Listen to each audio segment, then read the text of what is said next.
Hello बच्चों, स्वागत है आपका एग्जाम पास पर। बच्चों, मैं आपका मेंटोर आलोक शर्मा, जो कि 15 साल से इंग्लिश पढ़ा रहा हूं। बच्चों, अभी आप लोगों ने बच्चों देखा होगा, जैसे कि अभी एक्स वाई का एग्जाम कंडक्ट हुआ है। आप लोगों ने अपना एक फेज पूरा कंप्लीट कर लिया है, बट अभी तक आप लोगों की कहानी बच्चों यहाँ खत्म नहीं हुई है। ये तो बस एक जस्ट स्टार्टिंग है। कुछ बच्चे इतने ओवर कॉन्फिडेंट हो जाते हैं रिटन एग्जाम के बाद कि उन लोगों को लगता ही नहीं है कि अभी सेकंड फेज भी अभी बाकी है, और उसको वो बहुत लाइटली लेते हैं। तो बच्चों, मेरा जो एक्सपीरियंस है, मैं आप लोगों को एडवाइस दूंगा कि जब तक कि आपके हाथ में जॉब अपॉइंटमेंट लेटर नहीं आ जाता है, हर एक फेज को आप अपने लिए उतना ही इंपॉर्टेंट माने जितना आप अपना सिंसियरिटी रिटन टेस्ट को देते हैं, फर्स्ट फेज को देते हैं। आप लोगों को जॉब बहुत अर्ली एज में मिल जाती है, मैच्योरिटी लेवल आपका चेक किया जाता है, इसलिए आपके एग्जाम में बच्चों ग्रुप डिस्कशन का एक टॉपिक आता है। ग्रुप डिस्कशन आपसे करवाया जाता है।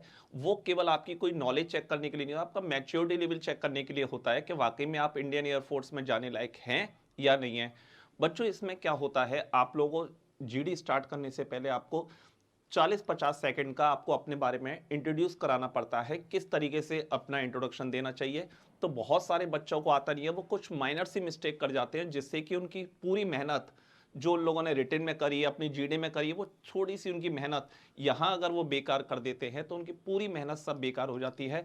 तो बच्चों, मैं आपका मेंटर आलोक शर्मा आपके लिए हेल्प करता हूँ एक छोटा सा इंट्रोडक्शन बताने में कि किस तरीके से आप एग्जाम में जाकर बोलोगे, जिससे कि आपको बहुत अच्छे मार्क्स मिल जाएंगे।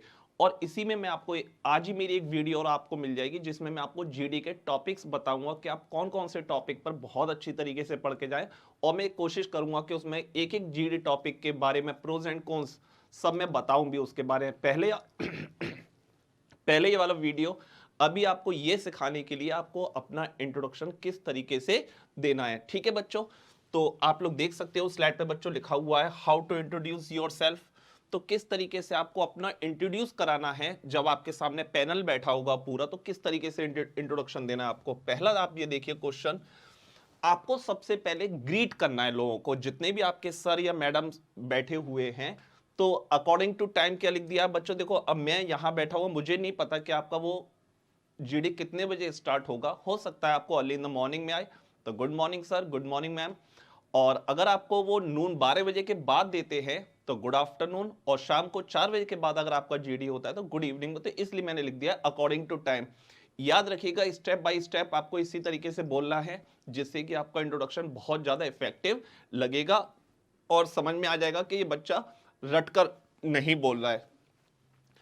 तो होप सो समझ में आ गया होगा। तो गुड मॉर्निंग, गुड आफ्टरनून से आप यहां स्टार्ट करोगे बच्चों। देन सेकंड है नेम।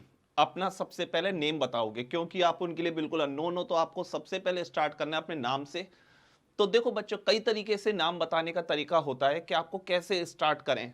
तो सबसे जो यूनिक और सबसे अच्छा जो हम लोग आज तक बचपन से सिखाते हुए आए हैं हम लोगों को, तो आप उसी का यूज करिए। My name is Alok, I am Alok, और this is Alok. Don't use surname. Surname को थोड़ा सा अवॉइड किया जाता है एक्स वाई लेवल पर, क्योंकि आपको पता है इसमें रिजर्वेशन का कोई सिस्टम होता नहीं है कि आप ये सोचो कि मैं शर्मा बोल दूंगा तो मुझे वहां थोड़ा सा प्रेफरेंस मिलेगा, या मैं यादव बोल दूंगा, या मैं ये बोल दूंगा। तो आप सरनेम अवॉइड ही करिए, बस आई एम आलोक। बाकी आपके बारे में पूरी इंफॉर्मेशन उनके सामने ऑलरेडी पहले से ही है कि आप शर्मा हो, कि यादव हो, कि जाट हो, या क्या हो, डजेंट मैटर। उन्हें उन चीजों से कोई मैटर नहीं करता है। तो वो समझ जाता है कि बच्चा कितना सिंसियर है, वो अपनी कास्ट को भी रिवील नहीं कर रहा है। तो केवल आप अपना नेम बताएं, सरनेम को अवॉइड करें। बस आई एम आलोक, या माई नेम इज आलोक, या आई एम आलोक, या दिस इज आलोक, जो आपको टंग पे अच्छी तरीके से आता है। ये तीनों मैंने इसलिए बताए, कुछ बच्चों को ये कुछ नया ना सीखें, कुछ नया ना बोलें। जो आपकी टंग पर रखा हुआ है उसी वर्ड को, नया कुछ नहीं करना है। मैं आपको एक लिस्ट बता रहा हूं, बस आपको लिस्ट को याद रखना है, कौन सी लाइन कहां बोली जाएगी। नए के चक्कर में क्या, या तो इतनी प्रैक्टिस कर लो, I am Alok, my name is Alok, या दिस इज आलोक। तो मैं तो being English teacher I can speak anything, but you are a student, I know that कि आपको दिक्कत होगी। तो आप इसमें से जो आपको सबसे इजी लगता है और जो आपकी टंग पर है, आप उसको अप्लाई करें।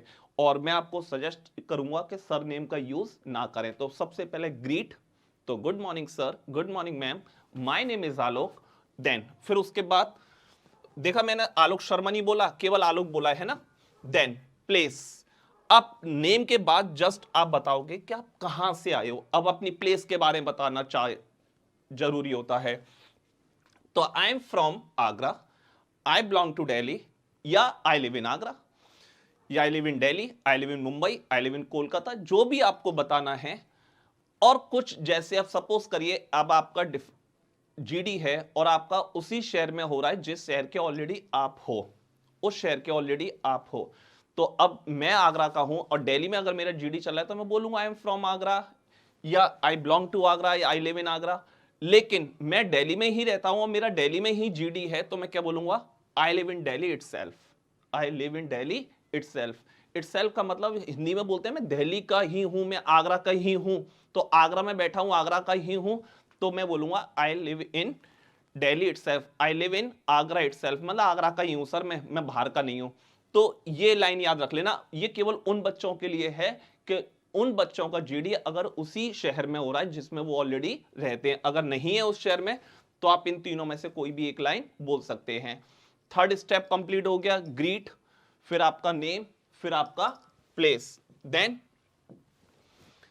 इन माई फैमिली, फैमिली के बारे में बताना है। Then in my family apart from my parents, apart from का मतलब होता है इसके अलावा। तो अगर आप बात करें इन माई फैमिली, फैमिली के बारे में बोलने का देखो तरीका होता है। In my family apart from my parents I have, यानी कि in my family apart from my parents. अब आजकल के सिनेरियो में क्या हो गया है बच्चों, ज्यादातर पेरेंट्स की एजुकेशन या पेरेंट्स क्या करते हैं, मम्मी पापा क्या करते हैं, वो डजंट मैटर, वो चीजें ज्यादा मैटर नहीं करने लगी हैं। तो आप ना बताएं तो ठीक है, और बताना चाहो तो मैं इसी के आगे in my family apart from my parents I have one brother, I have a brother and a sister, या अगर आपके दो भाई है I have two brothers and a sister.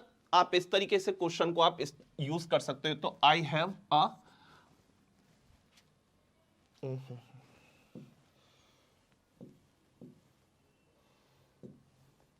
तो I have an elder brother,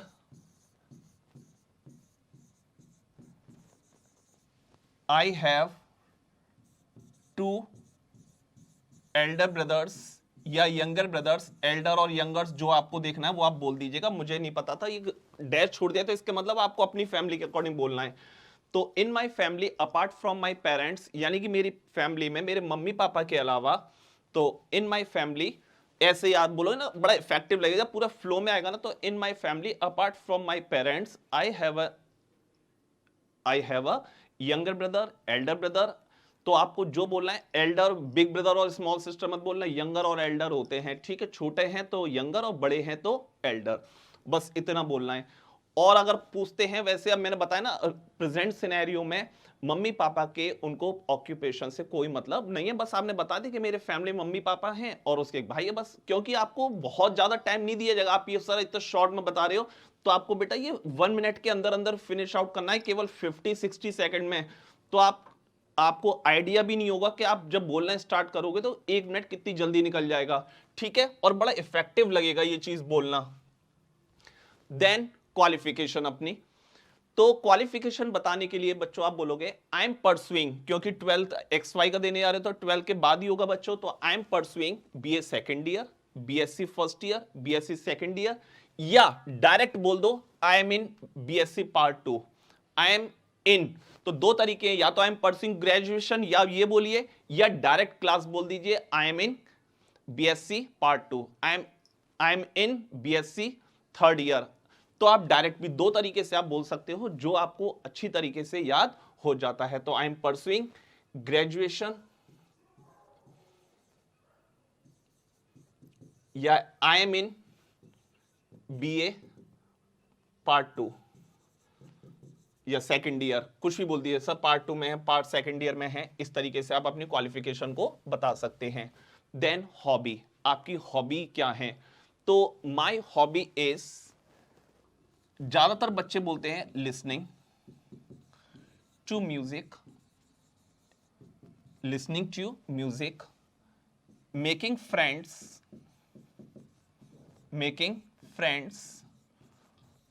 याद रखिएगा, कुछ बच्चों हॉबी ऐसी बताइएगा, अगर आपसे सडनली बोल दिया जाता है कि ठीक है गाना गाने के लिए बोलिए, अगर आपने बोल दिया माई हॉबी इज सिंगिंग, तो आपसे तुरंत बोल भी सकते हैं कि ठीक है गाना सुनाइए, तो आप फिर हंसने मत लगना। फिर आपने अगर एक बार बोल दिया तो फिर आपको सुनाना ही पड़ेगा, फिर आपको सॉन्ग वहां पर सुनाना ही पड़ेगा आपको। तो अगर एक है, अगर आपने कहा एक से ज्यादा अगर आपको हॉबीज बतानी है तो याद रखना ग्रामेटिकल आपकी मिस्टेक नहीं होनी चाहिए। फिर आप बोल दोगे माई हॉबीज और इसका हो जाएगा आर, फिर आपको जो बताना है वो बताइए। और या फिर एक तरीका होता है I love dancing, I love cooking, I love singing, इस तरीके से आप बता सकते हो। तो बस इतना आपको बोलना है और लास्ट में आप एक लाइन एंड करोगे, that's all about me, thank you, that's all about me, thank you sir, that's all about me, thank you. अब आप लोगों ने एक बार ये पूरा देख लिया। अब ये देखिए ये है पूरा एक सीक्वेंस 1 2 3 4 5 6 7।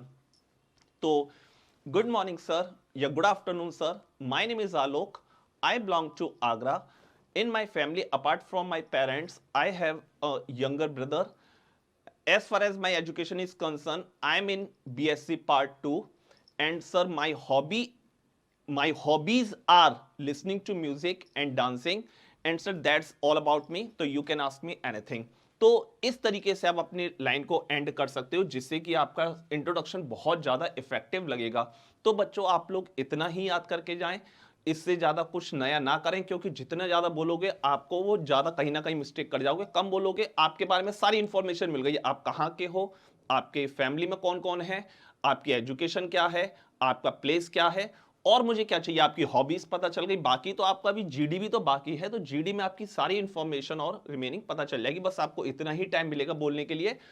ठीक है बच्चों, दैट्स ऑल अबाउट दिस। चलो बच्चों आप लोगों से मिलते हैं नेक्स्ट वीडियो में, जो कि जीडी का बताऊंगा टॉपिक कौन कौन से पढ़ने हैं। चलिए बच्चों मिलते हैं आप लोगों से, और इस वीडियो को ज्यादा से ज्यादा शेयर करिएगा जिससे कि आपके जैसे और हजारों स्टूडेंट्स को इस चीज का फायदा मिल सके। ओके बच्चों, God bless you, thank you.